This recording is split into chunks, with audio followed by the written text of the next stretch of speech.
Silencio, por favor.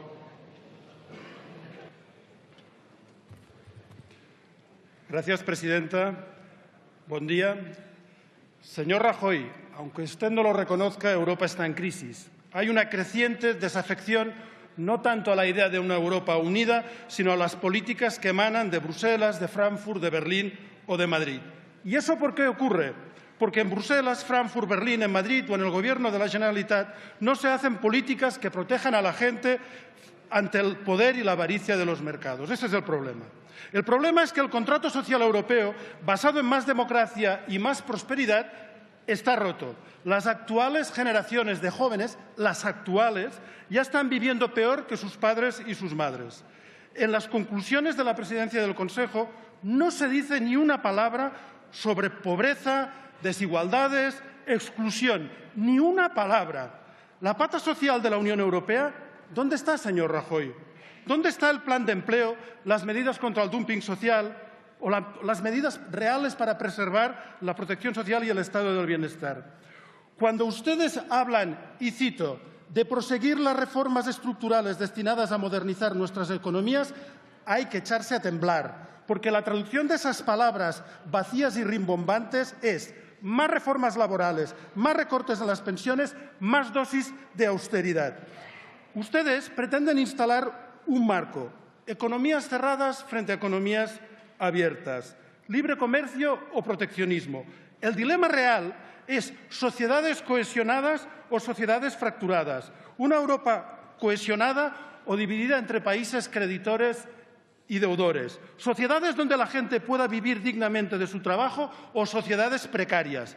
El CETA y el TTIP fracturan la sociedad porque reducen los derechos laborales y la protección ambiental y secuestran la soberanía popular.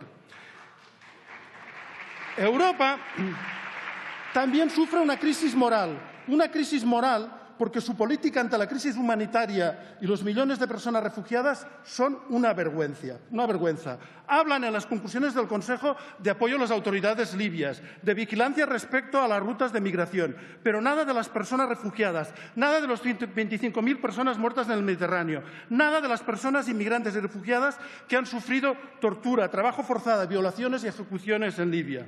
Un ejemplo de la desvergüenza es su secretario de Estado para la Unión Europea, que aquí en el Congreso calificó en reiteradas ocasiones a los refugiados como los que se tiran al mar. Solo por decir esto, este señor tendría que dimitir. Pero la referencia de España en materia de refugiados, afortunadamente, no es su secretario de Estado, sino las decenas de miles de personas que han salido a las calles en manifestación diciendo «queremos acoger». Y ante esto, ¿cuál es su respuesta ante la crisis de la Unión Europea? ¿Más integración? ¿O la Europa a las dos velocidades con un núcleo duro que pretenda ir más lejos? ¿De qué hablaron y qué decidieron en la cumbre de Versalles, señor Bruselas, sobre la cual ustedes no han dicho nada? Porque más lejos y más integración, ¿hacia qué Europa? ¿Hacia una Europa con mayor disciplina presupuestaria como quiere Alemania o hacia una reforma profunda de la zona euro y el pilar social de la Unión Europea? ¿Hacia qué Europa quiere ir? Porque me temo que ustedes a lo que van es a la Europa de la sacralización de las políticas de austeridad. Y en este contexto de crisis, su Gobierno y usted, que es España es la cuarta potencia europea, ¿qué lideran en Bruselas exactamente?